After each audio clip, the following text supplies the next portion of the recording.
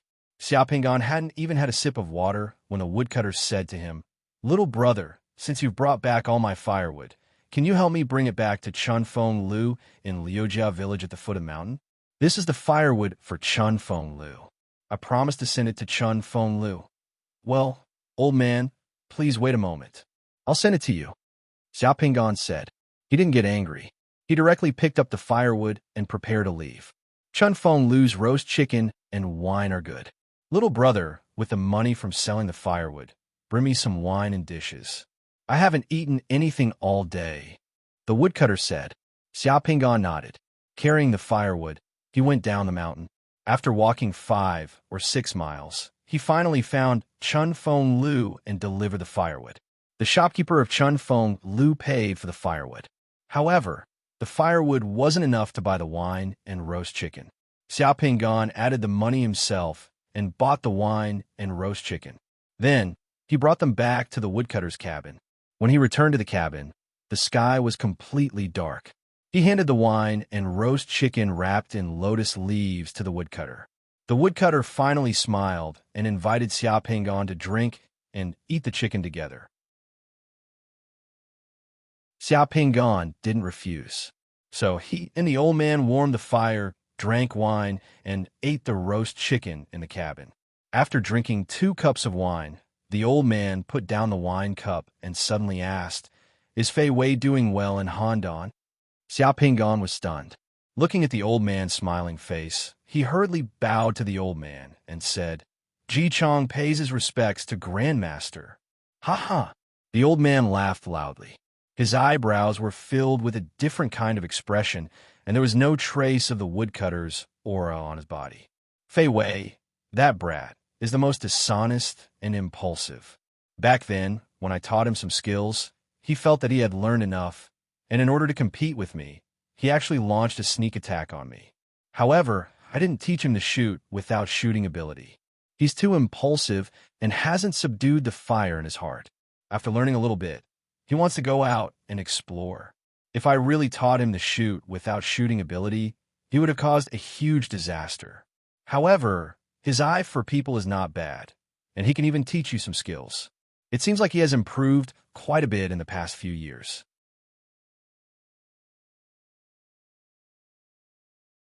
Chapter 571. The light cocoon on his body shattered, and Xiao Pingan opened his eyes. There was still a hint of shock in his eyes as he muttered to himself, "This realm pearl is so powerful." At this time, Xiao Pingan could finally confirm that those people who had fused with Ji Changshua's world shooting bead had indeed only fused with half of it. The most crucial part of this world shooting bead was the shoot without shooting secret technique, which no one else had grasped. After fusing with this realm pearl, the upper limit of divine power in Xiao Pingan's secret mandala increased by 66 points to 8,632 points. This way, he would need less than 200 points of divine power to break through to the Seven Suns realm. In addition to the increase in divine power, this realm pearl had given Xiao Pingan 4 greatest gains.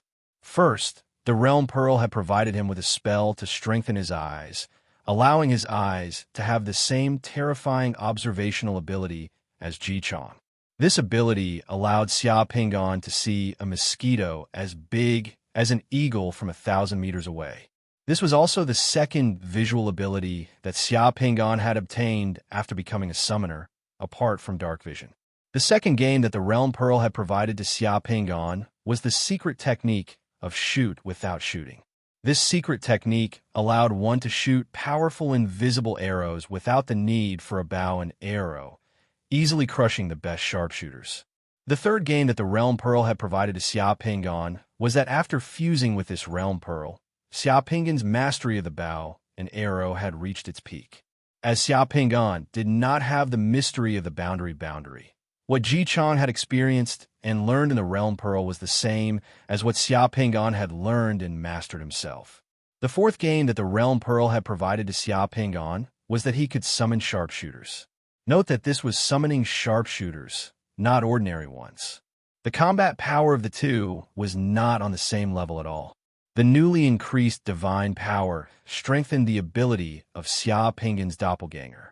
Thinking of the secret technique of shoot without shooting, Xiao Pingan immediately stood up, walked through the space enveloped by his formation plate, and arrived at the karst cave outside. The karst cave was pitch black, but in Xiao Pingan's eyes, it was as bright as day. Xiao Pingan focused on a stalactite that hung upside down like a bamboo shoot more than 200 meters in front of him. The stalactite was more than 2 meters long and hung upside down from a gap in the karst cave. Water droplets were constantly dripping from the stalactite into the gap below. With Xiao Pingan's gaze, the tip of the stalactite abruptly enlarged in Xia Pinggan's eyes. The thumb-sized tip suddenly became as clear as a pillar that could be hugged by one person. The water droplets that dripped from the tip also became as large as a basketball in Xia Pinggan's eyes. The secret technique of shoot without shooting didn't pay attention to form or tools. As long as one grasped it, one could easily kill enemies from 100 m away, whether walking, sitting, or lying down. Xia Pinggan raised his right hand, straightened his index finger and middle finger, straightened his thumb, and slightly bent the other two fingers. Like how a kid used his hand to pretend to be a pistol in a game, he aimed at the stalactite and water droplets in the distance. With a soft bang, Zhang Tai opened his mouth. The moment Xia Pinggan opened his mouth, a water droplet that had just fallen from the tip of the stalactite 100 m away was shattered into pieces in the air like being hit by an invisible bullet. Before falling to the ground, the water droplet had already evaporated in the air. Xia Pinggan aimed at the tip of the stalactite and opened his mouth with a bang. The tip of the stalactite was shattered in a split second. Zhang Tai then aimed at a huge granite stone 100 m away. With another bang, a thumb-sized hole more than 5 feet deep was penetrated through the granite stone. This was shoot without shooting. It could kill people invisibly and powerfully. Xia Pinggan felt that the power of the invisible bullet that he shot out was not weaker than that of the shells that he shot to kill those demon rats and destroyed the turrets of the Doomsday Gang. This power could easily tear apart and penetrate through the defense of light armor targets. With a thought, Zhang Tai felt that he was holding a large-caliber anti-material sniper rifle. Haha, I don't need to bring a gun when I rob a bank in the future. I just need to point my finger at the other party's head. Xia Pinggan was very satisfied with this new ability that he had mastered. He didn't know if this shoot without shooting spell could evolve in the future and become even stronger. Right now, when Xia Pinggan used this spell, he could shoot 3 times with 1 point of God power. If he could use 1 point of God power to shoot once, or use more God power to shoot once, the power of this shoot without shooting would continue to increase. He would slowly study in the future. After trying out the new spell in the Karst Cave, Xia Pinggan returned to his sanctuary and started to integrate the remaining 2 realm pearls. Xia Pinggan integrated the realm pearl, Shi Kuang's treatise. In the blink of an eye, Xia Pinggan was surrounded by a cocoon of light. When Xia Pinggan regained consciousness, all he could see was darkness. He could not see anything clearly. He only heard a person in front of him saying in a regretful voice, "Shi Kuang, you are so knowledgeable. I'm already 70 years old, but I still feel that I'm not knowledgeable enough. I want to learn something, but I'm afraid that I'm too old. It's too late to learn now." Now that I think about it, it's because I didn't learn when I was young. I wasted too much time. It's too late to regret now. Xia Pinggan knew that the person talking to him was Duke Jin Pinggang. Shi Kuang was known as the music sage in ancient China. He was a famous music master and also a minister during the reign of Duke Jin Pinggang.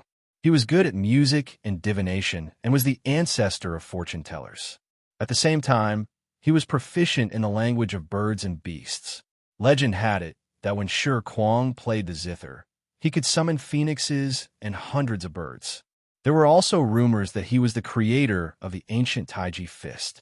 It was no exaggeration to say that Shi Kuang was definitely an extraordinary person. However, there was one thing. Shi Kuang was blind and couldn't see anything. There was a saying that Shi Kuang was born blind. There was also a saying that Shi Kuang used a needle to destroy his own vision. Shi Kuang realized that vision would affect his concentration, making him unable to concentrate fully on one thing. Therefore, he turned himself into a blind man. This realm pearl was the first realm pearl that Xia Pinggan had integrated through conversation in complete darkness for the first time. "Your Majesty, why don't you light the candle?" Upon hearing Duke Jin Pinggong's question, Xia Pinggan asked directly, "Are you teasing me by saying this? How can a minister tease the monarch like this?" Duke Jin Pinggong sounded a little displeased. "I'm already blind. How would I dare to tease your Majesty? It's just that I heard that a person likes to learn when he's young. It's as bright as the rising sun. A person likes to learn when he's middle-aged. It's as strong as the noon sun. A person likes to learn when he's old. Even if the sun sets, it's as if he's holding a candle in his hand. Your Majesty, compared to walking in the dark, which is better? One has to live and learn. It's never too late to learn. Duke Jin Ping Gong clapped his hands and praised. Well said.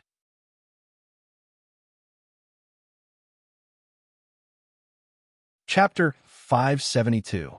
Craftsman you, if you take a closer look at the Kaibao Temple pagoda you built, why isn't it straight? Instead, it's slanted to the northwest. Craftsman you is Yu Hao. Craftsman you is the position that Yu Hao held. In the words of later generations, he was equivalent to the chief engineer and project manager. Yu Hao is also the role that Xia Pinggan was currently playing. Once the Kaibao Temple pagoda was completed, it immediately became the tallest building in Bian capital. However, when the craftsman took a closer look, he discovered that the Kaibao Temple pagoda was slightly slanted to the northwest. Therefore, he came to ask for advice. Bian capital is located in the plains, and there are no mountains around it. I observed the scenery and climate of Bian capital in the past, and discovered that Bian capital has a lot of northwest winds all year round. As a result, the high-rise buildings in Bian capital, especially the pagodas, will tilt slightly to the southeast for more than 100 years. Therefore, I built this pagoda to tilt a few inches to the northwest. After 100 years, the northwest winds in Bian capital will straighten the pagoda and make it last longer. Xia Pinggan's answer made the surrounding craftsmen gasp in admiration. Craftsmen, you actually considered the direction of the climate and wind in the next 100 years when building the pagoda. Impressive, impressive. Amidst the admiration of the surrounding craftsmen, the world of the realm pearl in front of them suddenly shattered. This summoning realm pearl of the architect, which had an extremely low fusion rate, was successfully fused by Xia Pinggan. The divine power limit in the secret mandala increased by 27 points, from 8,642 points to 8,669 points. Furthermore, there was an additional metal relief of Yu Hao building the pagoda. The relief was very lifelike, and it was the architect's summoning position. After the fusion was completed, Xia Pinggan opened his eyes. I'm only 151 points away from 8,820 points. Another 5 or 6 realm pearls should be enough. Xia Pinggan exhaled deeply. Xia Pinggan had only fused with Shi Kuang's realm pearl for less than 2 minutes. That realm pearl had increased Xia Pinggan's divine power by 10 points. Now, the Seven Sun realm was almost within reach. At this moment, Xia Pinggan still had 20 to 30 fused realm pearls and a large amount of cash. As long as he took out these realm pearls and cash to exchange for a few realm pearls that he hadn't fused, it wouldn't be difficult for him to reach the Seven Sun realm. Most importantly, where could he find someone to exchange for the realm bead? Xia Pinggan thought about it and looked at the time on his watch. He realized that it was already late at night. Li Yinzhou and the others should know how to exchange for the boundary pearl in the capital circle. With that in mind, Xia Pinggan smiled and directly entered the spirit world, preparing to ask Li Yinzhou or Feng Lingshan about the situation. Xia Pinggan was underground. However, when he passed through the golden arch door in the spiritual realm Immortal Palace, he saw barren hills outside the arch door. The hills were surrounded by mist. Charred and petrified trees were everywhere on the hills. It seemed that a terrifying fire had happened here, which turned the hills into a barren land. This was Xia Pinggan's first time entering the spirit realm of the capital circle of the Fire Country. Xia Pinggan wanted to find the souls of Li Yinzhou and the others. When he looked up, he saw a sky full of twinkling stars. Those were the souls of people who had already fallen asleep. The number and density of summoners in the capital circle of the Fire Country might be one of the highest on Earth. Many of the stars in the sky were colored. Xia Pinggan looked over and saw hundreds of twinkling stars in the sky. In addition to the astral souls of the summoners, the astral souls of ordinary people were even denser. It was almost like the Milky Way was hanging in the sky. Large clusters of astral souls gathered together, and the astral souls were very close to each other. Needless to say, Since the astral souls of ordinary people were so dense, it naturally meant that the population density of the capital circle of the Fire Country was also very terrifying. The Fire Country was vast but sparsely populated. So many people gathered in several large metropolitan areas. The capital circle of the capital circle was the most densely populated area. Then, he casually glanced at the ordinary stars. Damn! Xiao was startled by the black gas entangling the ordinary stars in the sky. How could there be so many horseshoe mites in the capital circle? Looking up, there were almost 1,000 horseshoe mites in the sky of the capital circle. In other places, there would be at most 3 to 5 or 7 horseshoe mites. But in the capital circle of the Fire Country, it was as if the horseshoe mites had a nest here. There really was a horseshoe mite's nest here. Xiao Pinggan's gaze swept across the sky. Sure enough, he saw a huge beehive-shaped object floating in the sky. The beehive-shaped object was about a few thousand meters in size. It was surrounded by black gas, like a fortress floating in the sky. From time to time, horseshoe mites would fly in and out of the huge beehive like bats flying out of caves at night to look for food. Seeing so many horseshoe mites in the sky, Xiao Pinggan was startled at first, then became overjoyed. He was worried that he wouldn't be able to find any horseshoe mites. He didn't expect that they would have a nest here. It was like delivering themselves to his doorstep. At this time, he didn't need to hurry to find the Yunzhou and the others. It was more important to eat these horseshoe mites in front of him first. Ha ha ha, the heavens are really helping me. Xiao Pinggan licked his lips and patted the silver necklace on his chest. With a flash of light, Xiao Pinggan fused with the hill-like huge metal body of the Flaming Guardian and transformed into the Flaming Guardian. He appeared on the hill and swept those cute prey in the sky with indifferent and violent eyes. Some horseshoe mites discovered the sudden appearance of the Flaming Guardian on the hill and became slightly restless. The next second, the Flaming Guardian stomped on the ground and flattened the hill in an instant. Under the Flaming Guardian's huge foot, a mysterious flaming rune with a diameter of several hundred meters lit up. The rune flashed and extended from the ground like a wave. In the blink of an eye, it covered the ground of the entire capital district. Countless flaming runes appeared on the ground and covered the sky, forming a huge barrier from the sky to the ground. Within this barrier, unless the horseshoe mites in the sky and the things on the ground could break the Flaming Guardian, they wouldn't be able to escape. The closure was complete. The Flaming Guardian's eyes turned blood red at once. Flames curled all over his body as his huge body soared into the sky and rushed towards the nest of those horseshoe mites in the sky. Those horseshoe mites in the sky were also alarmed. The Flaming Guardian was like a natural enemy of these horseshoe mites with bloodline suppression.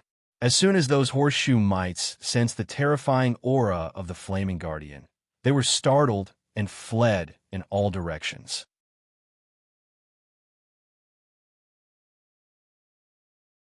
Chapter 573. The huge horseshoe beetle nest floating in the sky quickly enlarged in front of Xiao Pinggan, who had transformed into the Flaming Guardian. The horseshoe beetles in the nest seemed to have sensed a huge crisis, and many of them drilled out of the huge nest, wanting to escape. How could Xiao Pinggan let those horseshoe beetles escape? The Flaming Guardian was silent, but its entire body suddenly burned with raging flames. It was like a fiery meteor that rapidly approached the horseshoe beetle nest. Boom! Amidst the earth-shaking noise, the Flaming Guardian was like a bullet that blasted into the horseshoe beetle nest. In just this moment, no less than 100 horseshoe beetles in the nest were turned into ashes, crushed by the impact of the Flaming Guardian's terrifying body. The horseshoe beetles were instantly turned into meat paste, and the flames rising from the Flaming Guardian's body could burn everything. Everything in the nest that was touched by the flames was turned into nothingness.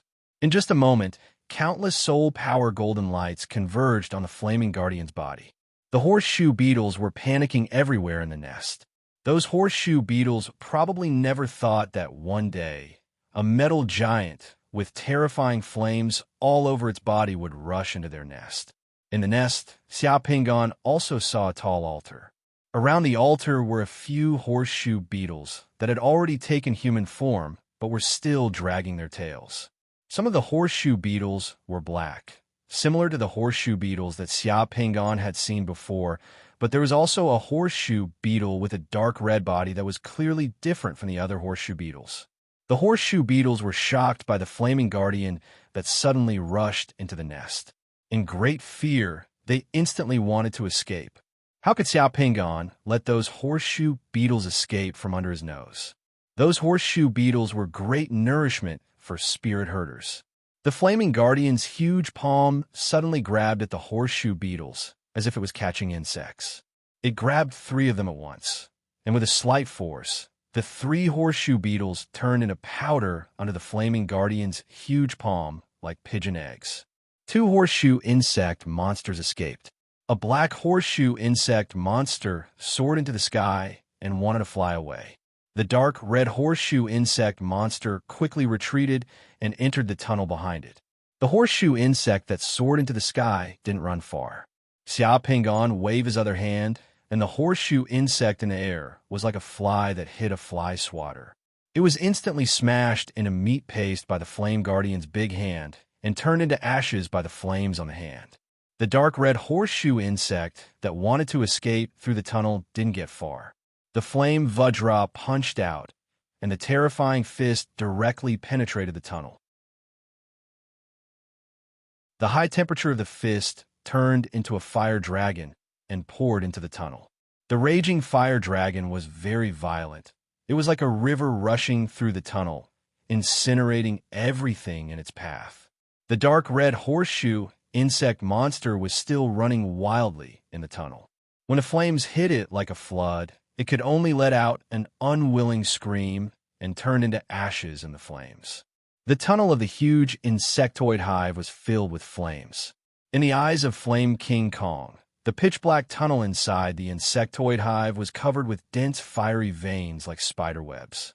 The veins were filled with surging flames. Because the tunnels of the insectoid hive were connected, the flames injected into them filled up the entire tunnel in a very short time. Additionally, flames continued to spurt out from the cracks caused by Flame King Kong. The insect nest suddenly lit up, and countless horseshoe beetles in the tunnel were turned into ashes in an instant. In the next second, a flame longsword appeared in the other hand of the flaming guardian. The flame longsword extended a distance of 1 kilometer. With a single slash, the flame longsword's sword light cut from the top to the bottom of the insect nest. Under the flame longsword, everything was reduced to nothingness. Boom! Another earth-shattering boom rang out. Less than 10 seconds after Xiao Pingan's incarnation of the Flaming Guardian broke into the insect nest, the huge insect nest floating in the sky was torn apart by the surging flames that illuminated the sky. It turned into countless fragments, and the corpses of countless horseshoe beetles that were still burning or turning into ashes exploded in the air and fell on the ground of the spiritual realm. In the sky, only the body of the blazing Vajra, who was holding the blazing longsword, was still burning. Balls of flames were like blooming flowers. Circles and layers of flames surged out from the blazing Vajra's body, illuminating the sky of the spiritual realm like a scorching sun in the darkness. The soul power in the bodies of the killed horseshoe beetles and horseshoe beetles turned into countless light spots that converged on the flaming guardian from all directions like a golden galaxy. At this time, the flaming long sword turned into a flaming long whip that was thousands of meters long. It danced in the sky like a flaming dragon. Flaming King Kong waved his hand again. The flaming long whip instantly became violent and swept across the sky. A series of thunders seemed to explode in the sky. Within thousands of meters in the sky, the flexible and domineering flaming long whip swept across like a mad dragon. Dozens of terrified flying insects were swept by the long whip and turned into ashes at once, sprinkling down one after another. The long whip rolled again, and a series of explosions resounded in the sky. Dozens of horseshoe beetles turned into ashes in the air and fell to the ground. The horseshoe mites fled in all directions in fear. However, the horseshoe mites quickly discovered that the entire sky and ground had been covered by a huge energy barrier. They simply couldn't escape. The horseshoe mites were like turtles in a jar. They could only hide in that limited space. At this moment, the blazing guardian rushed over and spat out the flaming whip in his hand. With a swing of the whip, a violent fire dragon swept across the vast sky amidst the rumbling thunder. The horseshoe beetles were turned into ashes by the blazing guardian's flaming whip one after another. Unknowingly, black snowflakes fluttered in the sky of the spiritual realm of the Great Fire Country. Those snowflakes were the ashes of the horseshoe beetles' corpses. In less than 5 minutes, the flaming guardian lashed out the whip for the last time. The last 2 horseshoe beetles that were still scurrying in the sky were completely turned into ashes. The flaming guardian descended from the sky and stepped on a mountain peak on the ground.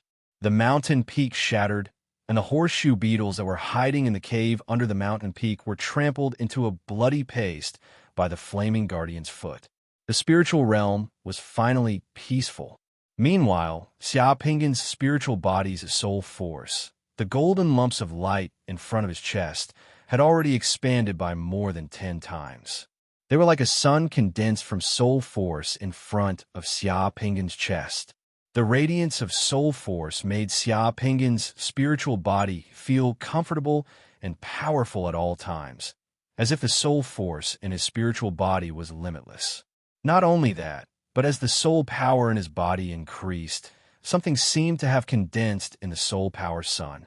It was like an egg, and the soul power sun seemed to be able to hatch that egg. In the blink of an eye, the egg within the soul power sun shattered, and a divine bird with a colorful crown and feathers on its head drilled out from within. It spread its gorgeous wings. No, it wasn't just wings, but 6 huge wings. Bathed in the soul light of the soul power sun, it was full of spirit.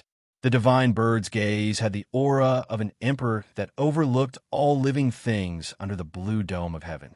High-rank spirit herder. He had finally become a high-rank spirit herder. Xia Pingan was a little excited. He didn't expect to encounter such a rare opportunity in the capital circle of the Fire Country. He could destroy a horseshoe beetle's nest and complete this important advancement. But in addition to his excitement, Xia Pingan was also surprised. He had heard from Elder Mu that once a spirit herder became a high-rank spirit herder, the soul power sun condensed by the high-rank spirit herder would give birth to the high-rank spirit herder's natal fae. The natal fae of a high-rank spirit herder differed from person to person. They all had endless mysteries and could bring a lot of benefits to the high-rank spirit herder. Xia Pingan felt the 6-winged divine bird that was born in the soul sun of his spiritual body and was stunned. He didn't know why his natal fae was such a strange bird.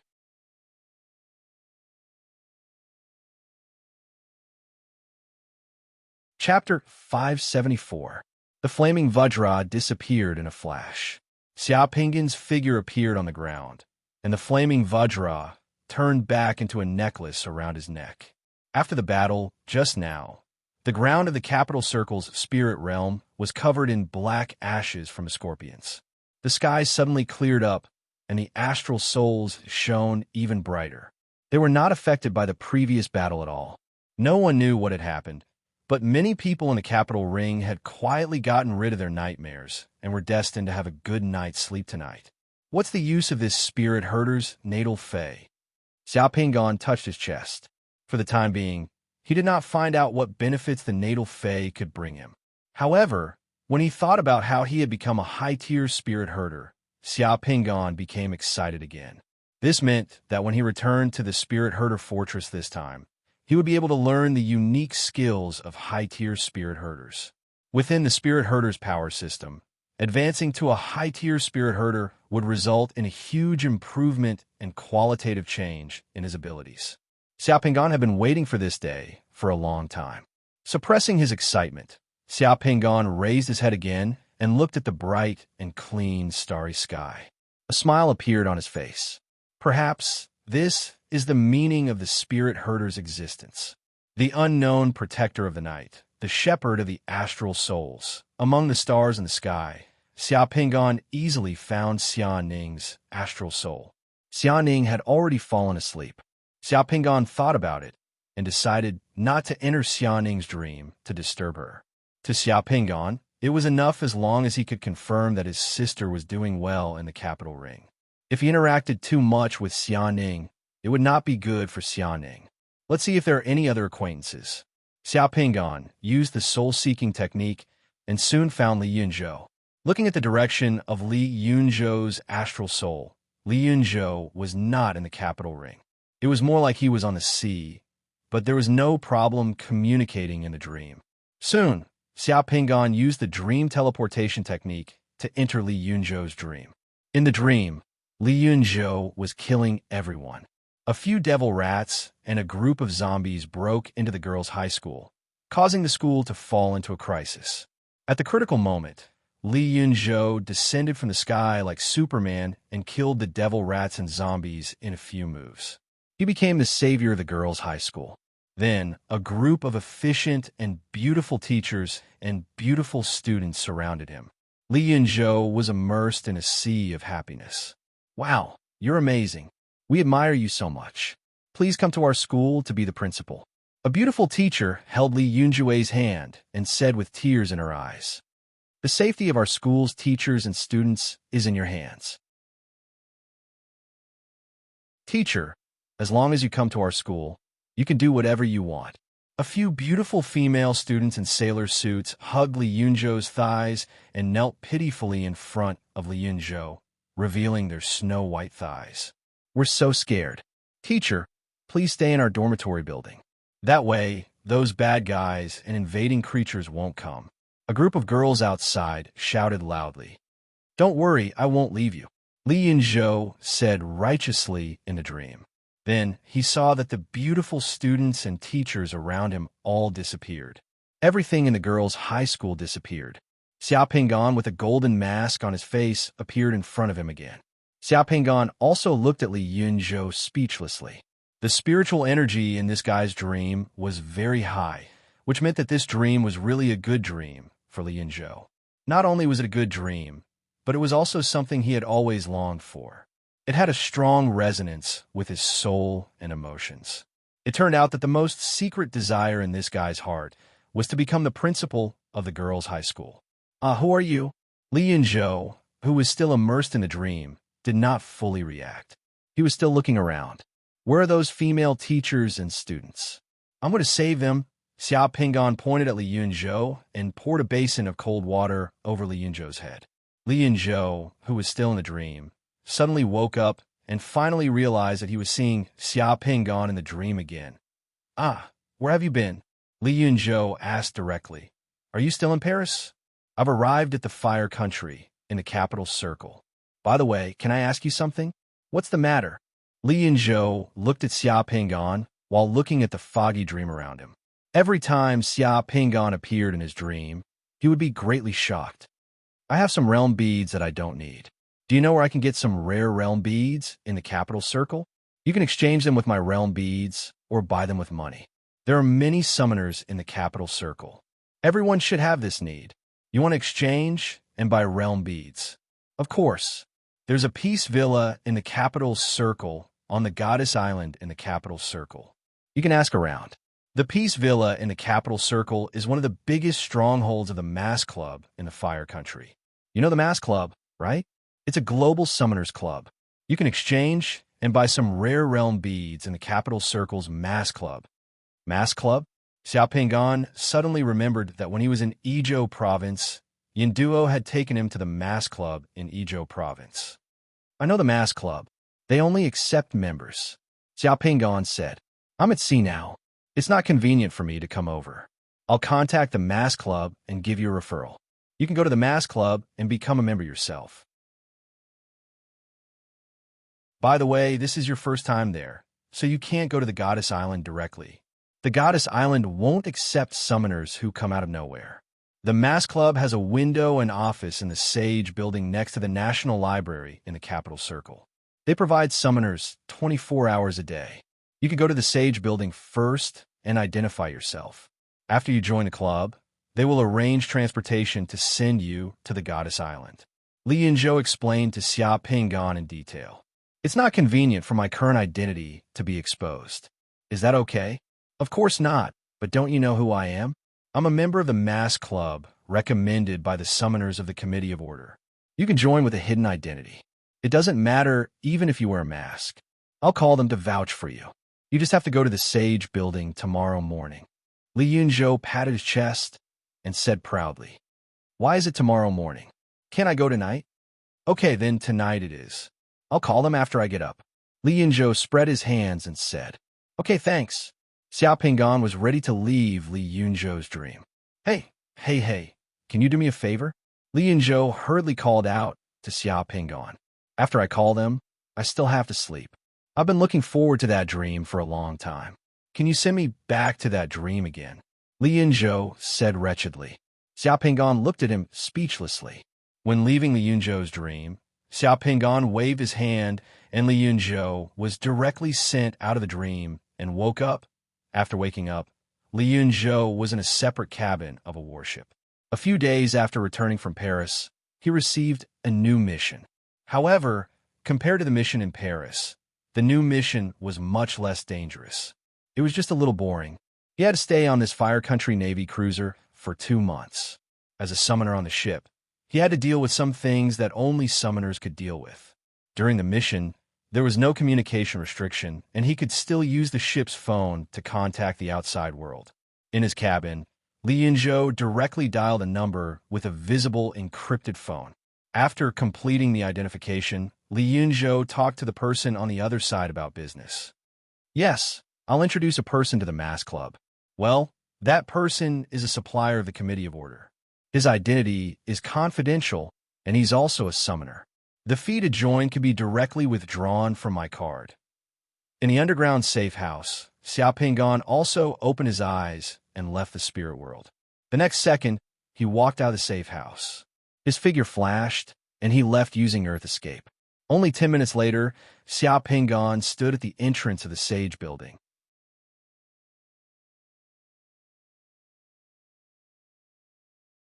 Chapter 575. Goddess Island is Angel Island. Xiao Pingan was sitting in a helicopter on the roof of the Sage Building, looking down at the island in the capital's Bay Area under the curtain of the night, when this thought suddenly flashed through his mind. The procedures for joining the Mask Club went smoothly, and even a membership fee was paid by Li Yunzhou. Therefore, when they learned that Xiao Pingan wanted to exchange his realm beads in the Mask Club staff at the window of the Sage Building left and arranged for Xiao Pingan to go to Goddess Island. As the saying went, it was better to be early than to come at the right time. Tonight, there would be a gathering of summoners in the capital's Bay Area of the Fire Country on Goddess Island. At this gathering, many summoners would bring their realm beads to exchange or sell. Angel Island was the name of the island on the sea in another Earth. In the other history that Xia Pingan knew, the so-called Angel Island was not an angel at all. This island was stained with the blood and tears of Chinese immigrants. Back then, the first stop of those Chinese who wanted to migrate to this continent by boat was this island. This island became a huge prison and concentration camp, and those Chinese were isolated and imprisoned on this island. Now, in this world, this Angel Island had become Goddess Island, and Goddess Island had become the activity center of the Mask Club in the capital's Bay Area of the Fire Country.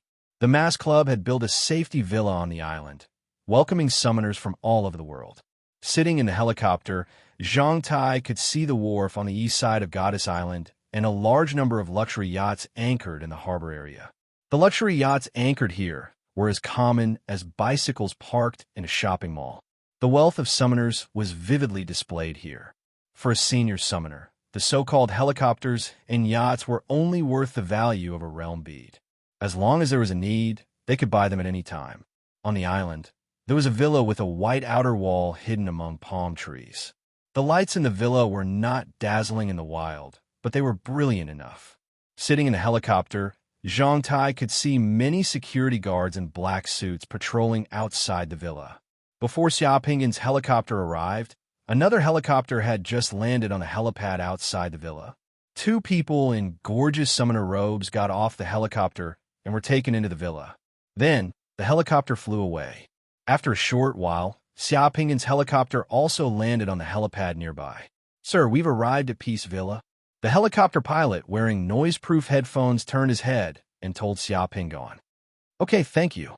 It's my pleasure to serve you." The helicopter's propellers soon stopped. Xiaopingan's helipad. Xiaopingan calmly got off the helicopter, was led the helipad's eyes.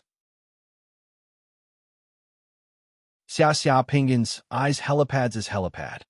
Before coming here, Xiaopingan had already understood the rules here very well. There were actually only two major rules in the mass club.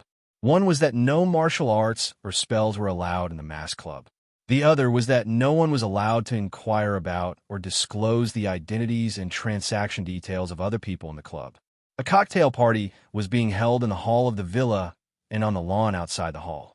There were well-dressed summoners and beautiful ladies in evening gowns chatting in groups of 2s and 3s. Waiters carrying drinks were shuttling back and forth. There were also people playing pianos on the lawn. A few bonfires were lit.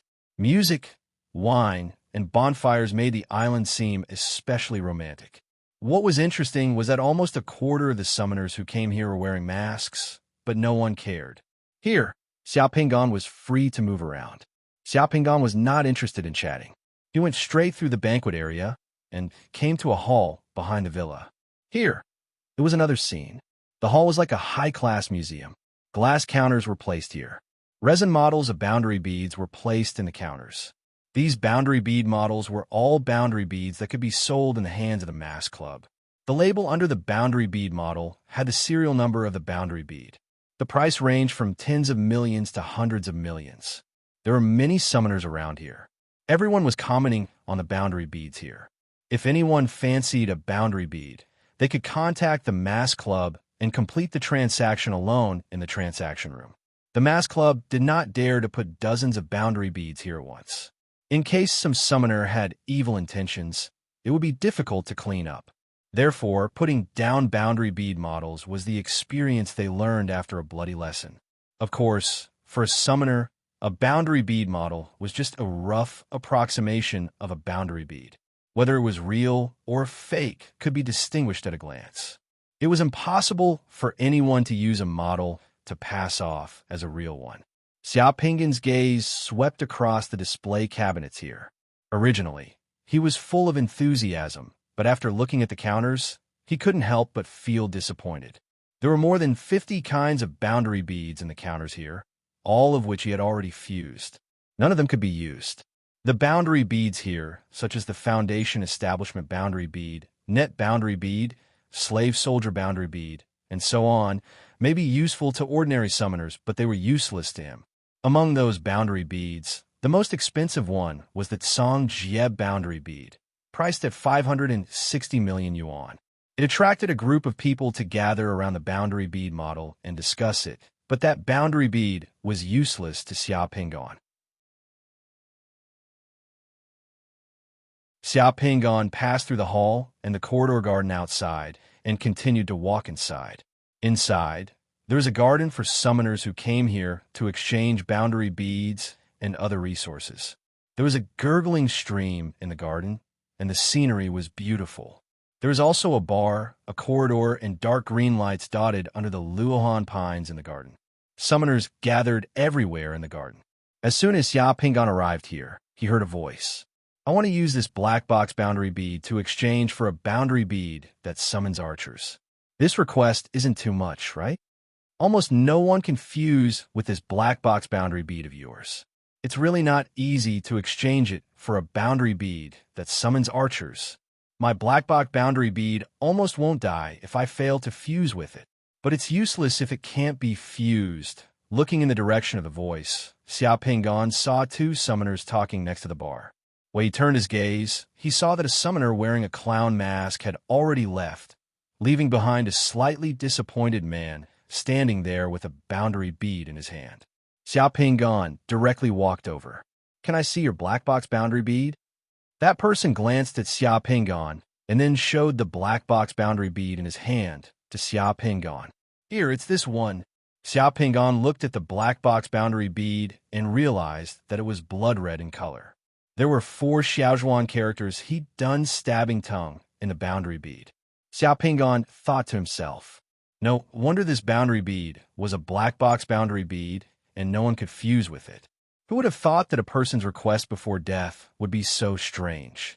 Do you want to use this boundary bead to exchange for a boundary bead that summons archers? Xiao Pingon asked. Yes. Coincidentally, I have a boundary bead that can summon archers. I can make an exchange with you, Xiao Pingon said as he moved his hand and took out a boundary bead that was Yang Yuji taught King Chu archery. Seeing that Xiao Pingon really took out a boundary bead that could summon archers, that person was overjoyed and a smile appeared on his face. Okay, both of them were afraid that the other party would go back on their words, so the exchange went very smoothly. Finally, he got another boundary bead that he had not fused with. Xiao Pingon let out a long sigh of relief. This trip to Women's Island was not in vain. May I ask why you want to exchange this black box boundary bead with me? That person put away Xiao Pingon's boundary bead and asked curiously. I don't have any other hobbies, but I like to collect black box boundary beads. Brother, you seem to be very rich. You can even collect black box boundary beads. I admire you. It's nothing. It's actually like a risky investment. Think about it. If one day someone can figure out the method to fuse with one of these black box boundary beads, and the technique it provides is unparalleled in the world, then wouldn't I make a big profit? Xiao Pingon made up a story.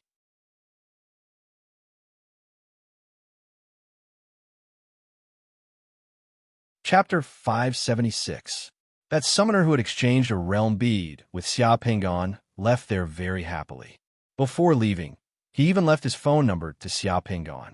Indeed, he had obtained a realm pearl that he had not fused with before. Xiao Pingon felt quite startled, and the number that person had left behind caused Xiao Pingon's heart to skip a beat. He immediately thought of a way to quickly gather realm pearls.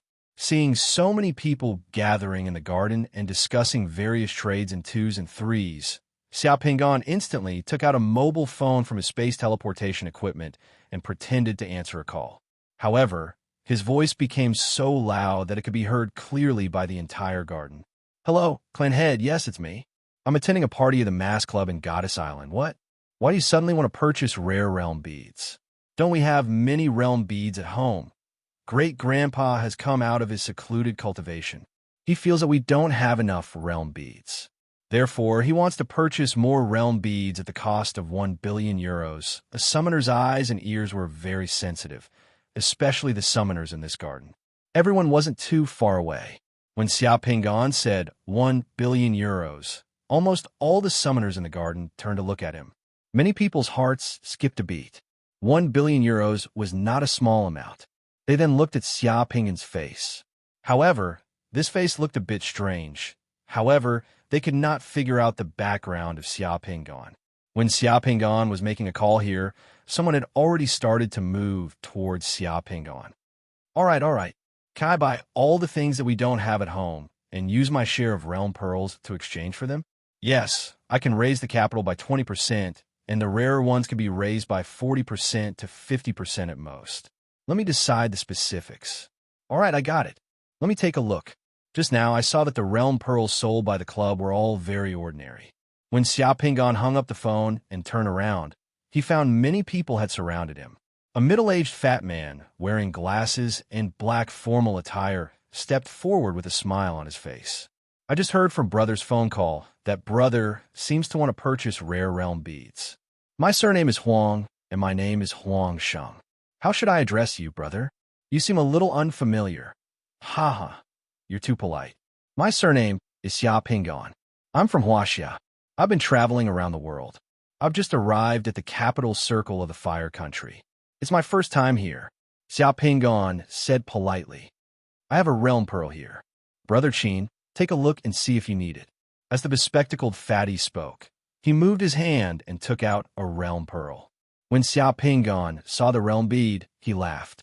The realm bead had Li Xinchuan in Xiaozhuan, and this realm bead was the realm bead that summoned the black dragon. He did not expect to see another one here. Brother Huang, are you planning to sell or exchange this realm bead? Xiao Pingan asked directly. Huang Sheng rolled his eyes. I'm planning to sell this realm bead for 5 million euros. When Xiao Pingan had bought this realm bead, he had only spent 8 million fire yuan in the fire country, which was less than 1 million euros. Although the realm bead's value had increased by 2 to 3 times in the past 2 years, Huang Sheng's offer of 5 million euros was definitely much more than the realm bead's value. 5 million euros is too expensive. I have a collection of this realm bead at home. If you want to sell it, I'll take it for 4 million euros. Xiao Pingan smiled and said directly. Huang Sheng laughed. Xiao Pingan's offer of 4 million euros had exceeded his expectations by a lot. He had only wanted 3 million euros. Therefore, as soon as Xiao Pingan finished speaking, he immediately said, Okay, deal. How are you going to pay, Brother Huang? Haha, of course. I'll transfer the money to Brother Huang's account now. Xiao Pingan said. A few days ago, he had opened several anonymous accounts in several major global banks in Europe and deposited most of the money he had obtained in Paris in the bank. As long as there was equipment, it was very convenient to transfer money. In the Facebook club, such large transactions seemed to be very common. Huang Sheng just said something to the waiter at the bar. Soon, the waiter brought over a large amount of money transfer equipment. Xiao Pingan took the equipment and completed his identity verification. In less than a minute, he had transferred 4 million euros to Huang Sheng's account.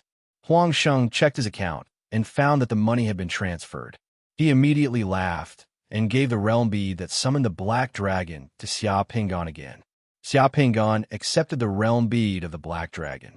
It was just a good show in front of everyone. The other summoners in the garden saw Huang Sheng sell his realm bead at a high premium.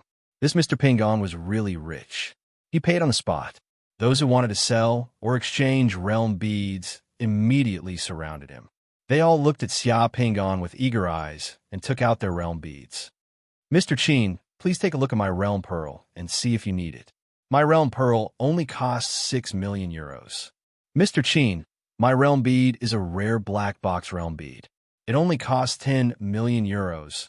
Mr. Qin, I have a rare realm bead.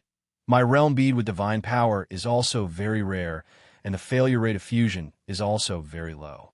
I want to exchange this realm bead for a spell realm bead.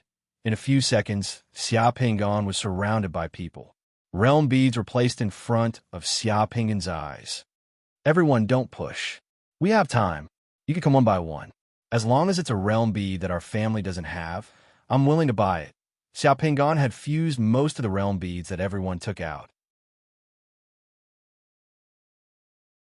However, there were still a few realm beads that Xiao Pingan hadn't fused with. Xiao Pingan was very straightforward about these realm beads that he hadn't fused with. As long as the price wasn't too outrageous, he would take it even if there was a premium, even if it was 30% or 40% more expensive. Even the people outside knew about the commotion here. Many summoners who were originally outside came here and took out their realm beads. They wanted to see if they could take the opportunity to make a fortune. 10 minutes later, Xiao Pingan directly collected 7 rare realm beads that he had not fused with before. The total amount of money spent was 1 realm bead and more than 40 million euros, including the service fee paid to the mass club. This time, the 7th Sun State was in the bag. After collecting enough realm beads and getting to know some summoners from the capital circle of the fire country, Xiao Pingan left after the banquet was almost over. He took a helicopter and left Goddess Island. After returning to his underground shelter in the capital circle, Xiao Pingan looked at the 7 realm beads in front of him and laughed loudly. 7 Sun State, I'm coming.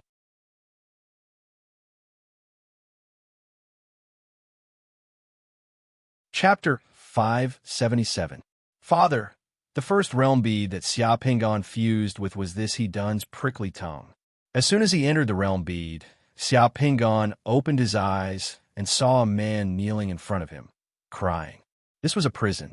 Looking at himself and the shackles on his hands and feet, Xiao Pingan knew what was going on. After fusing with so many realm beads, this was Xiao Pingan's first time being a prisoner on death row. The man kneeling in front of him was extremely valiant. It was He Ruobi, and his current identity was He Ruobi's father, He Dun. Dun's position when he was alive was the director of Jianzhou in northern Zhou. The one who arrested Dun was Yuan Hu. In any case, he was a minister of northern Zhou, so the environment of the prison was not too bad. Hiruobi was kneeling in front of his father and crying because tomorrow was the day of his father's execution. This was almost the last time the father and son would see each other. Hiruobi had used his connections in the prison to bring wine into the prison to see his father for the last time. Now that things have come to this, grieving is useless. Don't cry, Xiao Pinggan said calmly to Hiruobi. Hearing his father's words, Hiruobi stopped crying. He held back his grief and wiped his tears. He took out the food and wine he brought from the food box and laid it out for Xiao Pinggan. Father, these are your favorite dishes and strong wine. Prisoners on death row had to have a good meal before they went on their way. Hiruobi was only able to see his father in prison because he came to deliver the food. My life's ambition is to pacify Jiangnan and unify the country. This is the duty of a martial artist like me. Unfortunately, I won't be able to fulfill this ambition in my life. If you inherit my ambition and contribute to the unification of the world in the future, then I can die in peace. Xiao Pinggan said to Hiruobi, Father, I will definitely follow your teachings and contribute to the unification of the world in the future. Hiruobi said, holding back his grief. I had the jailer tell you to bring it all in. Did you bring it? Xiao Pinggan asked again. I've already brought the awl. Hiruobi opened the bottom of the food box. There was a sharp awl at the bottom of the food box. Hiruobi actually did not know why his father wanted him to bring an awl when he came to see his father for the last time, but he still brought it with him. Xiao Pinggan picked up the awl at the bottom of the food box and looked at Hiruobi in front of him. A complicated emotion surged in his heart. As the saying goes, no one knows a son better than his father. Dun had watched Hiruobi grow up. How could he not know his son's personality? The reason Dun wanted Hiruobi to bring an awl in this last meeting with Hiruobi was a father's final love and advice to his son. Dun had already seen the danger his son would face in the future and wanted to save him. However, although Hiruobi inherited Dun's dying wish, Hiruobi did not take the most important warning his father left him to heart. In the end, he was killed by Emperor Yang of Sui.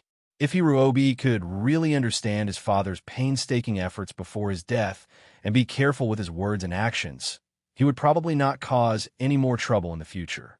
The only reason I was sentenced to death this time was because my tongue was too talkative. Because of those words, I was hated and envied by others and got myself into trouble. Therefore, I ask you to bring the awl in today to tell you that in the future after I leave, you must be careful when you open your mouth. Especially for martial artists like me, don't speak carelessly and don't say strange things. It's better to keep your mouth shut than speak for a moment of pleasure. Xiao Pinggan held the awl and said to Hiruobi, stick out your tongue. I used the awl to pierce your tongue today. This is my last warning and warning to you. In the future, when you want to speak, think about why I used the awl to pierce your tongue today. Hiruobi knelt on the ground, tears streaming down his face. He stuck out his tongue. Xiao Pinggan directly used the awl to pierce Hiruobi's tongue, causing Hiruobi's mouth to be filled with blood. Only then did he retrieve the awl. Do you remember? I remember. Hiruobi nodded with tears in his eyes. Those who had fused with this realm pearl were probably dumbfounded when they saw the awl brought by Hiruobi. Who would have thought that the last thing a death row prisoner wanted to do before he died was to use the awl to pierce his own son's tongue? Xiao Pinggan was wondering if he should use this awl to tattoo Hiruobi's body or something. For example, he could tattoo the word silence or forbearance on Hiruobi's body so that Hiruobi could see it when he took off his clothes in the future.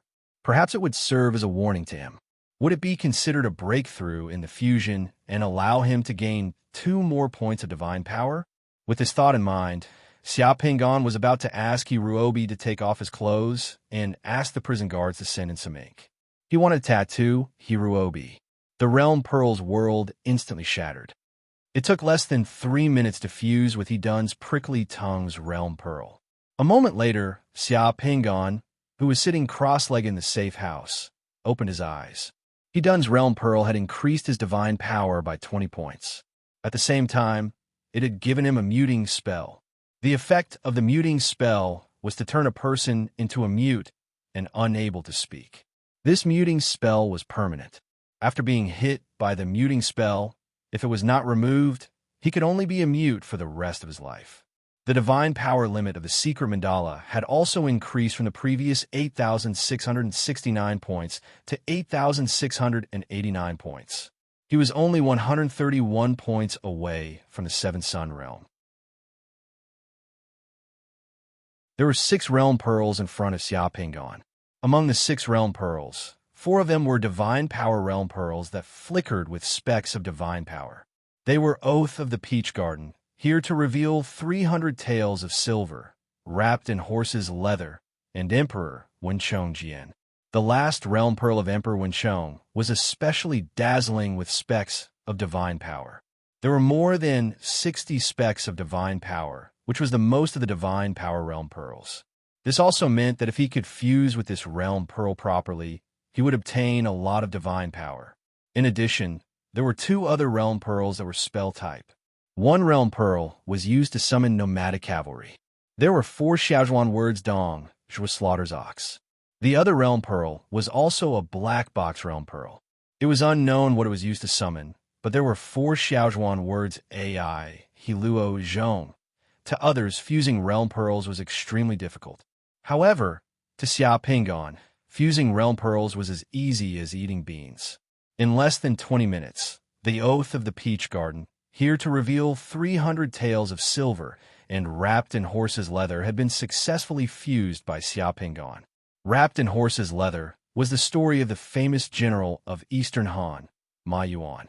The stories of the other 2 realm pearls were also very familiar. These 3 realm pearls didn't contribute much divine power. They only added up to 58 points.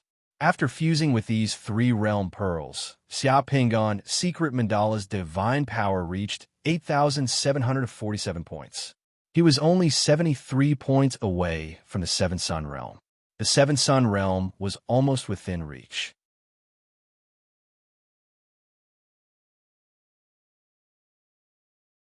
Chapter 578. Within the Great Han Imperial Palace, the seriously ill Xia Pingan was lying on the bed, and he was already making arrangements for his funeral.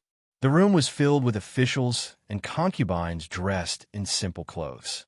Emperor Wen of Han was one of the emperors that Xia Pingan respected the most among all the emperors of Huaxia. Therefore, when Xia Pingan fused with this realm bead, he fused with it with a sense of respect and longing. After several decades, it was now the final moment of the realm bead's fusion. Emperor Wen of Han was making arrangements for his funeral. What Xia Pingan admired the most about Emperor Wen of Han was that he lived a simple life despite being an emperor. Emperor Wen of Han's simplicity was not an act, but a true thrifty one. When Emperor Wen of Han was alive, in order to not increase the burden on the commoners, he was unwilling to build balconies that cost more than 100 gold.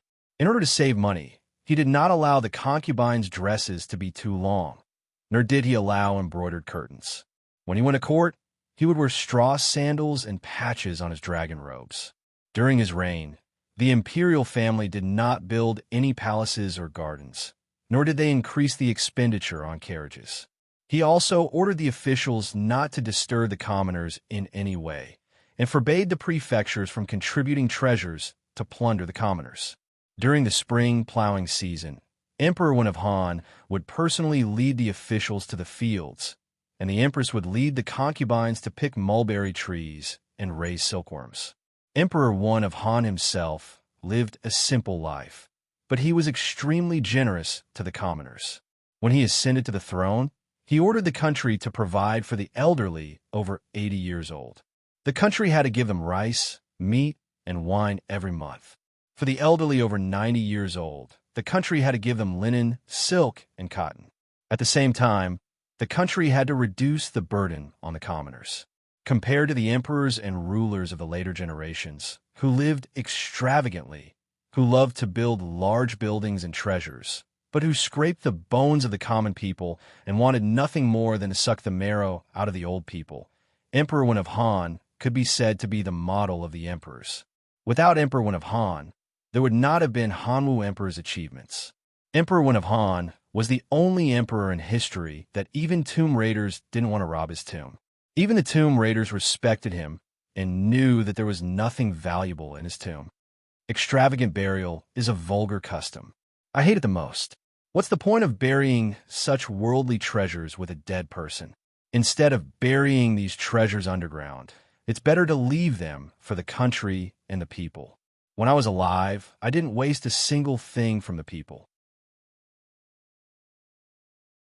After I die, I can't be extravagant. Xiao Pinggan coughed as he spoke. The officials and concubines in the room were all shedding tears. After I pass away, bury me in Bailing. You don't have to build a coffin for me. You only need to chisel a stone coffin for me. All the burial utensils are to be made of ceramic. Gold, silver, copper, tin, jewelry, and the like are not to be buried in Bailing. Don't build a grave in Bailing. Don't waste money on construction, and don't change the landscape of Bailing for me. This is my last edict. We will remember your majesty's orders.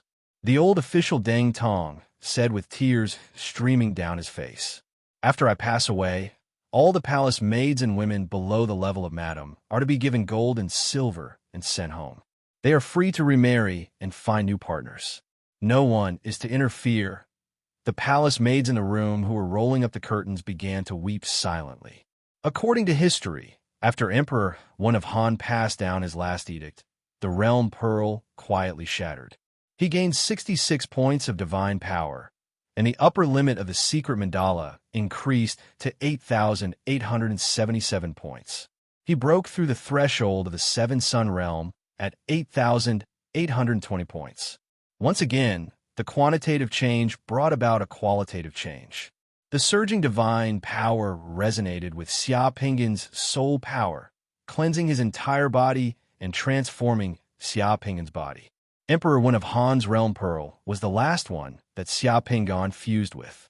Before he fused with this realm pearl, Xia Pinggan had already finished fusing with Dong Zhuo's two realm pearls, Shanyo and Ai He. Dong Zhuo didn't leave a good name in history.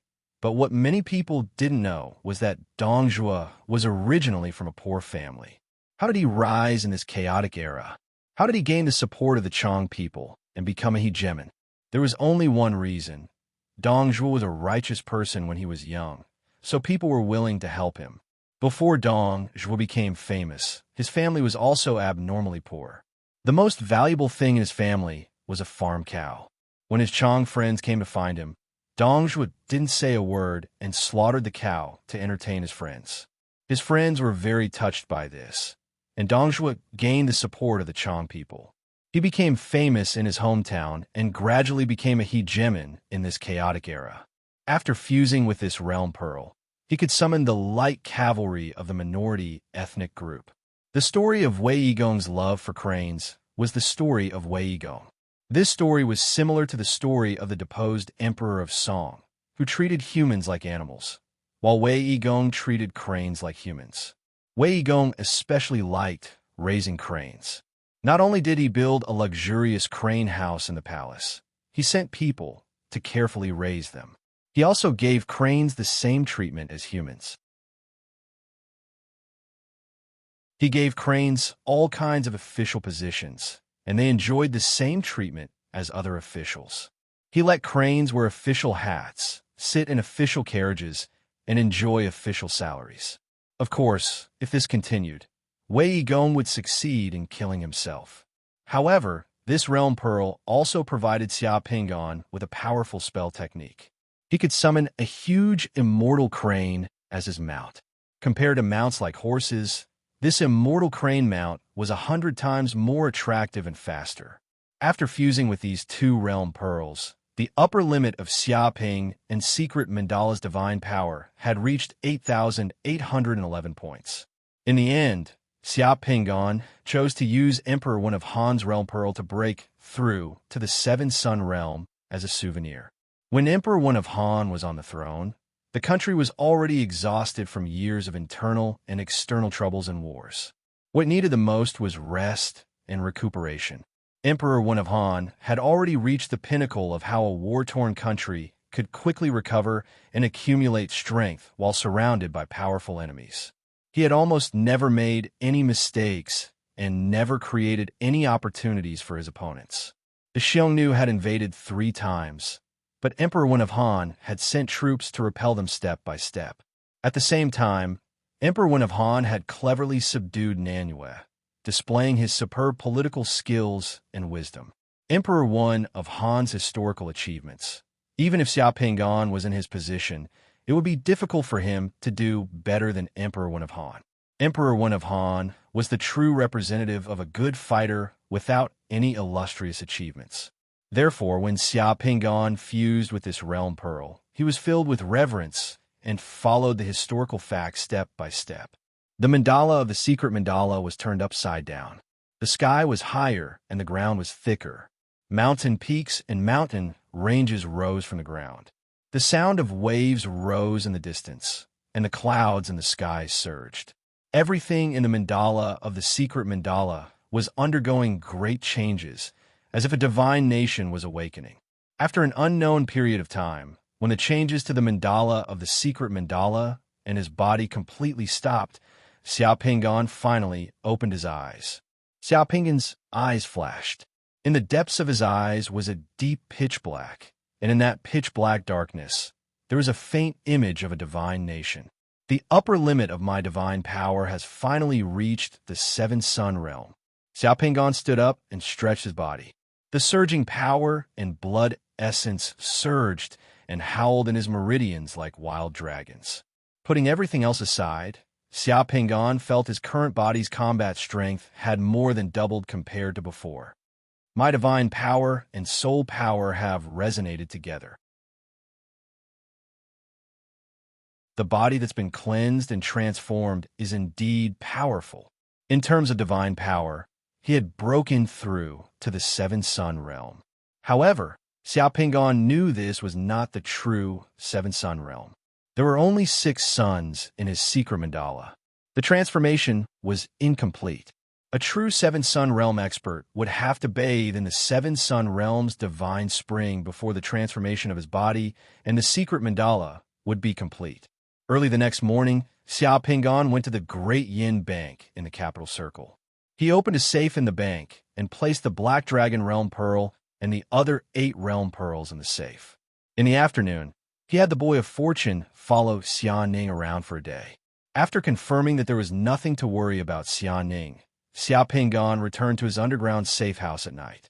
That night, Tupelu, Li Yunzhou, and Feng Lingshan were all pulled into the spirit realm by Xiaopinggan.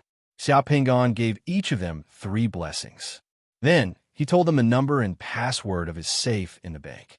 The 3 of them each had 3 realm pearls. Xiaopinggan left the realm pearl that could summon the black dragon to Tupelu. He felt that Tupelu would be more reliable if he had the black dragon with him. The black dragon's ability was the bane of the Devil's Eyes members. "You're leaving so soon?" Tupelu was stunned. "I thought you'd meet with Enching and old Mo. I don't have time this time. Let's wait for the next time. I have to go back. We can meet often in our dreams in the future."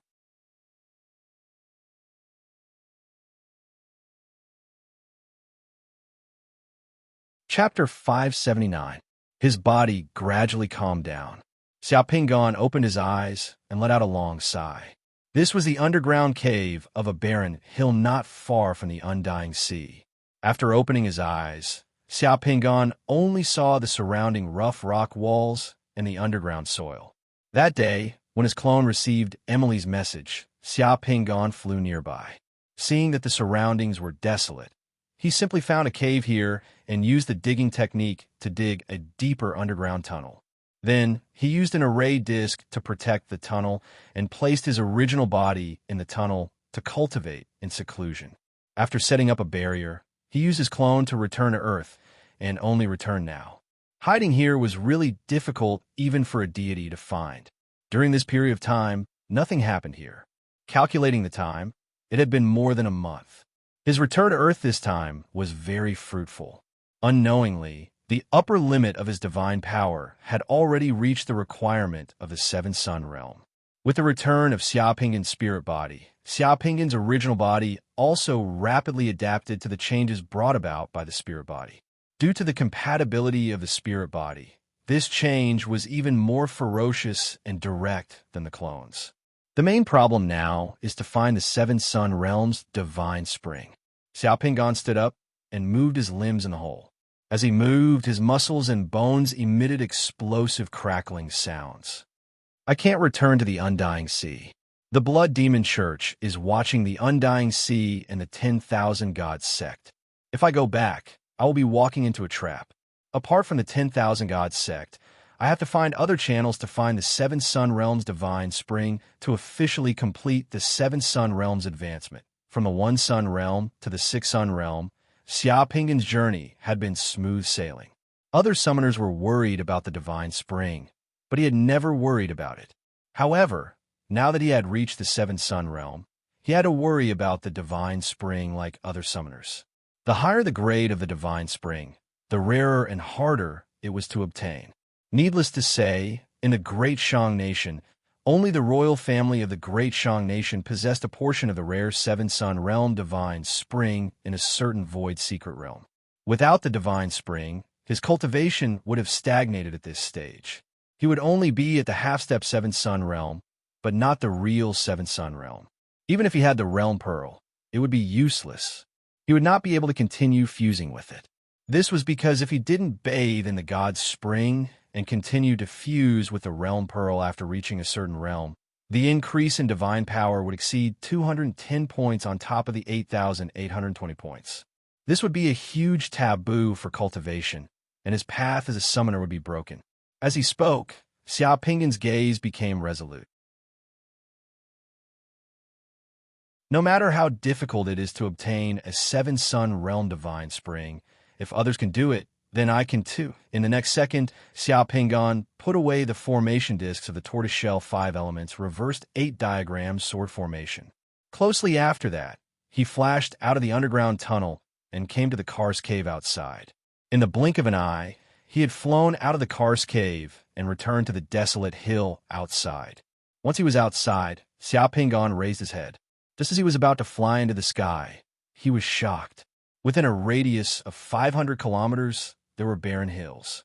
This hill was close to the Undying Sea, and in the southeast direction of the Undying Sea, there was nothing but grayish-brown rocks. There wasn't even a drop of water to be found. The environment around this hill hadn't changed, but what shocked Xiaoping was that the sky above his head had actually changed. Previously, the sky of this god-slaying insect realm was also blue sky and white clouds. The sun was high in the sky, which was not much different from the sky outside. However, at this moment, as far as the eye could see, the entire firmament within 5,000 miles had become dusky. Black chi was rolling in the sky, while a shocking dark red space crack, which might be more than 1 million miles in length, stretched across the entire horizon like the huge mouth of a monster, splitting the sky above into 2 halves. Dense lightning bolts were shuttling back and forth in the huge space crack. They were chewing something like sharp teeth, which made people feel chilly.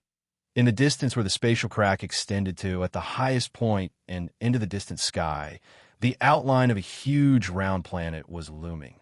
It seemed that it was being swallowed by this terrifying spatial crack and dragged into this world. Xiaoping had seen a lot of big scenes, including the scene of the holy arrival on Earth. However, the scene before his eyes, which seemed to be the scene of the god-slaying insect world swallowing a world and a planet, was too shocking. As a result, Xiaoping stood still in the sky and watched the huge outline of the planet in the void at the end of the horizon. He was dumbfounded and didn't react for quite a while. During the period when he was in closed-door cultivation, something great must have happened in the god-slaying insect world. Xiaoping suppressed his emotions, took a deep breath, and looked around. In the next second, he used an illusion to cover his tracks and quickly flew in a certain direction. Half a day later, in the sky above a mountain ridge more than 2,000 kilometers away from the desolate hill where Xiaoping was hiding, a middle-aged summoner, a man and a woman, who looked like a couple, were flying in the sky. Suddenly, in the void 1,000 meters away, a figure flashed and Xia Pingon appeared in front of them. "Who's there?" The male summoner was very vigilant. As soon as he saw someone suddenly appear, he stopped. The female summoner had one hand on the weapon at her waist. In a place like the god-slaying insect world, no one knew what kind of people they would meet. Xia Pingon flew directly towards them, but he didn't get too close. Instead, he stopped at a safe distance of 100 meters and gave them a summoner's greeting. "Greetings, both of you." At that moment, Xia Pingon's appearance was that of a man in his 30s. He wasn't very handsome, but his facial features were well-defined and bright. From his appearance, one could tell that he wasn't a bad person. In addition, he stopped at a safe distance and looked rather polite. The couple looked at each other and relaxed slightly. "Ahem, brother, may I know why you're blocking our way?" The man asked. "Please don't misunderstand. I was in closed-door cultivation for a while. When I came out yesterday, I discovered that the god-slaying insect world had undergone a huge change. It was very shocking." Xia Pingon pointed at the huge spatial rift above his head and the outline of the planet in the distant sky. "I just happened to see the two of you flying over here. I would like to ask the two of you what exactly happened to the god-slaying insect world." "So that was it?" The man heaved a sigh of relief. "This is a spatial fusion. The god-slaying insect world has already devoured Pantheon Planet. The spatial connection between Pantheon Planet and the god-slaying insect world has been completely opened. That's why such a huge change occurred." "What? Pantheon Planet has already been devoured by the god-slaying insect world?" Xia Pingon's heart skipped a beat. Previously, when he joined the 10,000 Gods sect, he had heard some news. It was said that the situation on Pantheon Planet was becoming more and more tense. The spatial fusion between Pantheon Planet and the god-slaying insect world was becoming more and more obvious, and the speed was accelerating. He never expected that in just a month, Pantheon Planet had already been devoured by the god-slaying insect world, resulting in such a huge change. The gigantic outline of the planet in the sky was Pantheon Planet, which was also the home planet of the 10,000 Gods sect. "Ah, brother, please don't laugh at me. This is the first time I'm seeing something like this. I would like to ask you again, what are the consequences of Pantheon Planet being devoured by the god-slaying insect world? Isn't the god-slaying insect calamity only accessible to people at the Sixth Sun realm and above? After the spatial devouring, will all the ordinary people on Pantheon Planet die? This is spatial fusion and devouring. It's different from when we enter the god-slaying insect world. The ordinary people on Pantheon Planet will not die when the spatial fusion and devour them. However, it will be extremely difficult for them to survive in the god-slaying insect world in the future. Now, all the insects and monsters in the god-slaying insect world can directly enter Pantheon Planet. Many people on Pantheon Planet will also be brought to us by the spatial turbulence that exists everywhere. No matter how powerful the 10,000 God sect is, they probably won't be able to save everyone. The man who spoke sighed and shook his head. He had a look of regret on his face.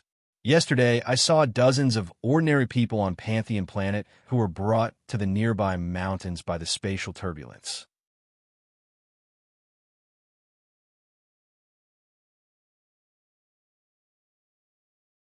Chapter 580. I didn't expect such a big thing to happen in just a few days. Thank you for telling me. Xiao Pingon sighed and cupped his hands towards the man again. I wonder if there's any news from the Wanshin sect. Is there any contingency plan? I'm not sure. I only heard that the Wanshin sect had a conflict with the Blood Demon Church in the Undying Sea some time ago. It caused a huge commotion. The leaders of the Wanshin sect are only sky walkers of the Myriad God Planet. These sky walkers don't have absolute power on the Myriad God Planet. A few days ago, I heard that the Wanshin sect was recruiting experts. I don't know the details. Anyway, the god-slaying bug world has become more chaotic and dangerous recently. With the Myriad God Planet being devoured by the god-slaying bug world, the bug race in the god-slaying bug world is becoming restless. Okay, thank you for telling me about it. I wonder if this brother is also leaving the god-slaying insect realm. To tell you the truth, My wife and I are preparing to leave the god-slaying insect realm to lie low. We have made an appointment with a few friends to meet at the mountain peak ahead. If this brother wants to leave, we can go together. We have strength in numbers, so we can take care of each other." The man was quite enthusiastic. Seeing that Xia Pingon was alone, he even invited Xia Pingon to go with him. In a god-slaying bug world, it was common for summoners to form teams. The more people there were, the better the ability to deal with danger. "Thank you for your kindness, brother. I just came to the god-slaying bug world not long ago and want to look for some opportunities. I don't want to leave for the time being. Oh, if you're looking for opportunities, why don't you go to the Noble Spirit Mountain? I heard that the Noble Spirit Mountain has been quite lively recently. Many experts and sects have gathered there." The two exchanged a few words before the couple flew away. Xia Pingon stopped in the sky and looked at the huge outline of the planet in the distant sky. His heart was slightly heavy. The scene of the myriad god planet being devoured greatly shocked Xia Pingon. Xia Pingon dared not imagine what it would be like if the Earth was devoured by the space one day. "Noble Spirit Mountain," Xia Pingon muttered to himself. He looked to the east, and a map of the explored region of the god-slaying insect world appeared in his mind. The Noble Spirit Mountain was on the east side of the Undying Sea. It was about 100,000 kilometers away. Compared to the Undying Sea, the Noble Spirit Mountain was a traditional and important central region of the god-slaying insect world. The human clan had been operating in Noble Spirit Mountain for tens of thousands of years. That place was extremely prosperous. Noble Spirit Mountain had as many experts as there were clouds, and the cultivation resources there were also extremely abundant. Xia Pingon's heart skipped a beat. He was currently searching for the Seven Sun Realm Divine Spring. Rather than rushing around aimlessly in the wilderness, he might as well try his luck at Noble Spirit Mountain. He would only have a chance if there were more people. After making up his mind, Xia Pingon identified the direction and waved his hand. There was a crisp cry of a crane, and a shadow flashed beside Xia Pingon. A huge red-crowned crane with a wingspan of more than 6 meters had been summoned by Xia Pingon. The red-crowned crane stood in the air and flapped its wings. Its feathers were simple and pure, and its posture was elegant and elegant. It was full of style.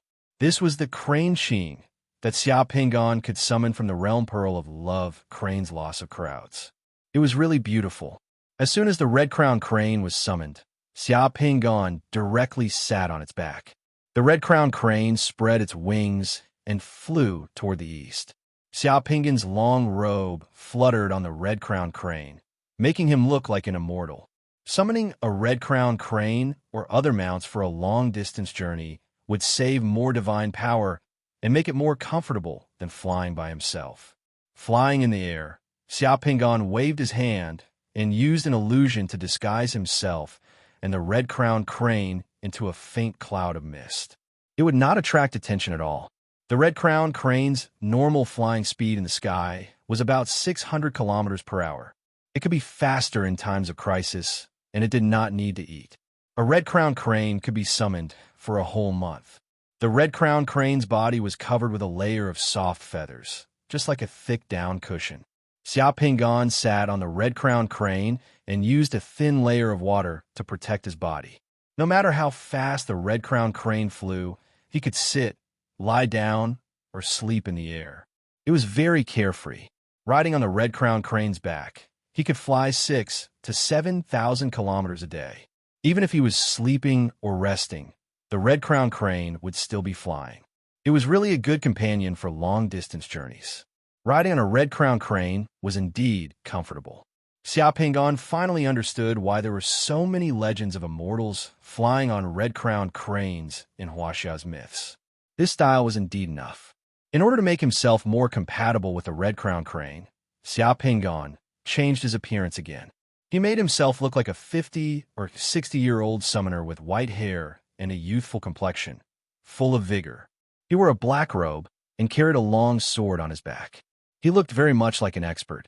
The changes in the god-slaying bug world were too great. The entire sky of the god-slaying bug world was shrouded in a layer of black gas. There was almost no light during the day. At night, the sky was completely dark and oppressive. The huge crack showed a bright dark red color, like a huge bleeding wound. The entire god-slaying bug world was like the world before it was destroyed. It was exceptionally oppressive. The Zergs were restless. As Xiao Pingon flew over, he realized that there were clearly more Zergs than before. Some Zergs and exotic beasts had the ability to fly. The red-crowned crane's vision was very good. It avoided any danger in advance. In addition, Xiao Pingon had used an illusion to conceal himself. He didn't get too close to any Zergs or exotic beasts along the way, so he didn't cause any trouble. If it was before he advanced to the Seven Sun Realm, Xiao Pingon might not be able to resist killing those Zergs to find a few usable realm pearls. However, he wasn't in the mood at all now.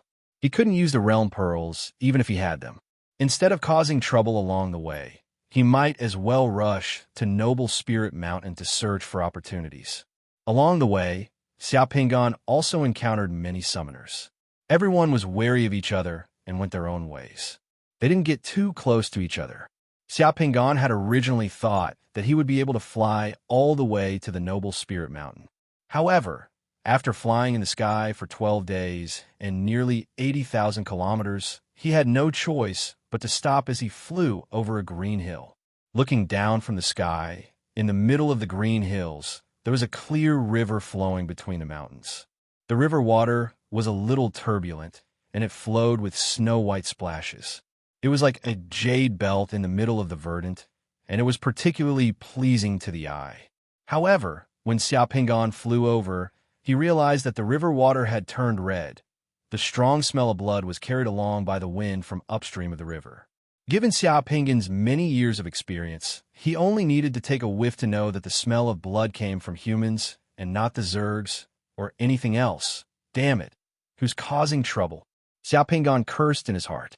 He immediately put away the red-crowned crane and flew towards the source of the smell of blood in a flash.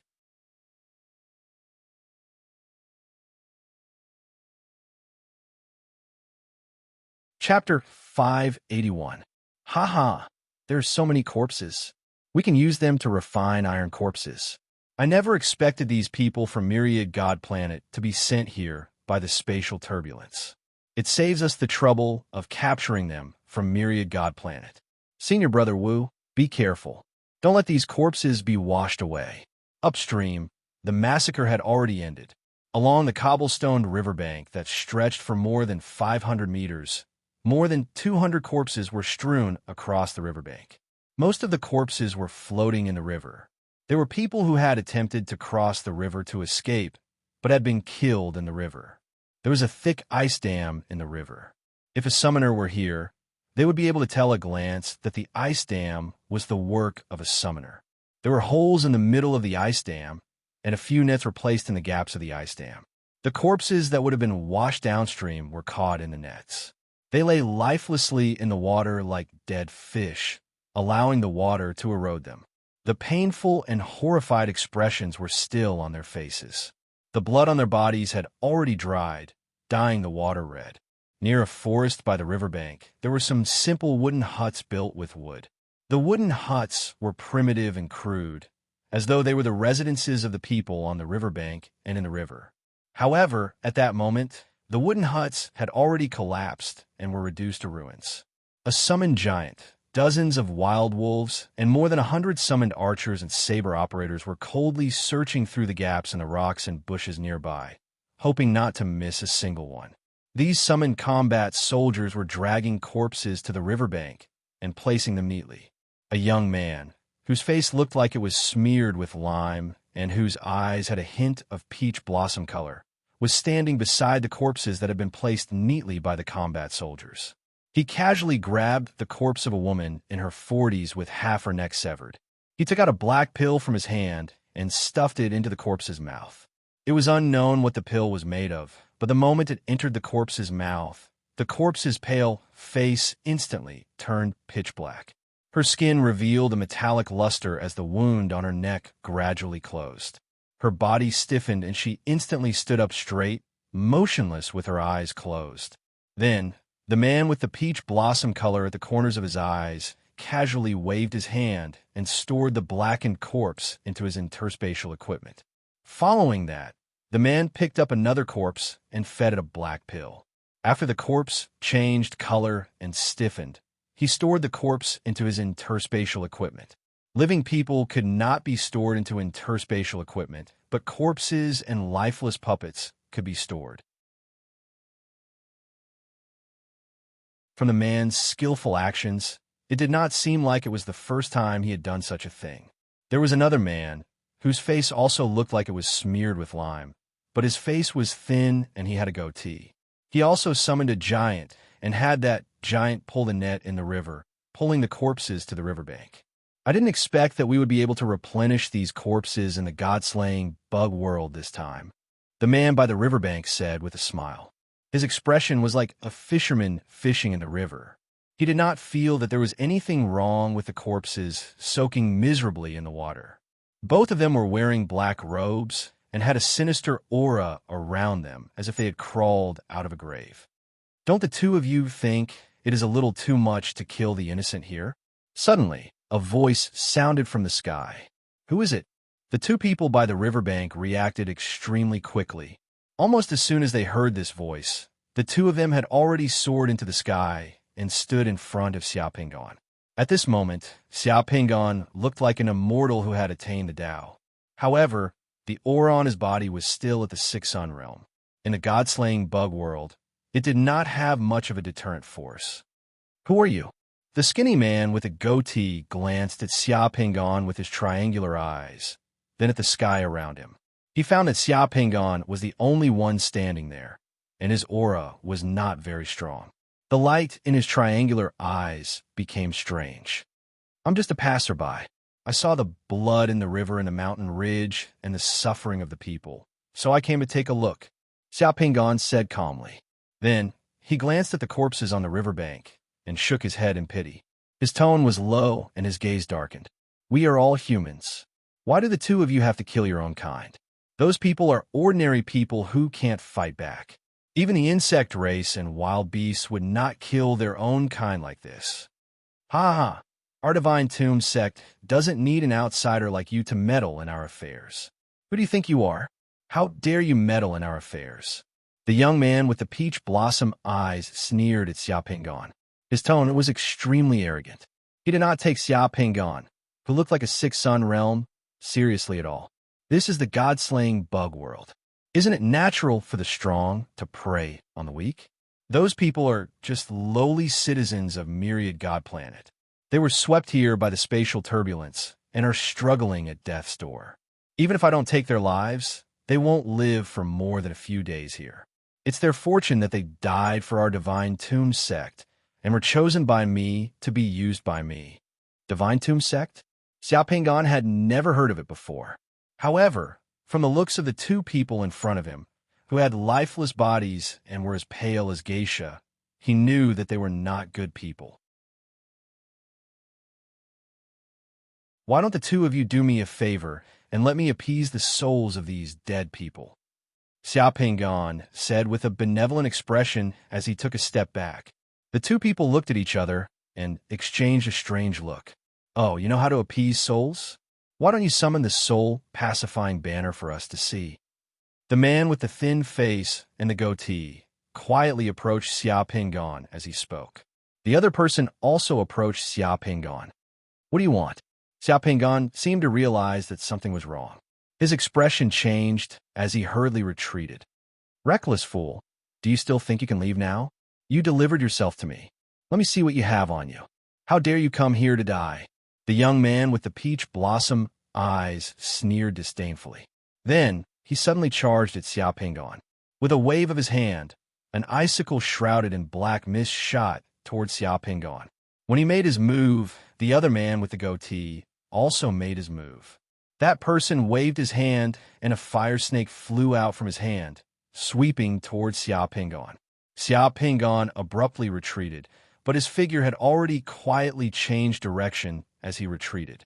He, who was originally sandwiched between the two, flew to the left and immediately approached the young man with a hint of peach blossom color in the corner of his eyes.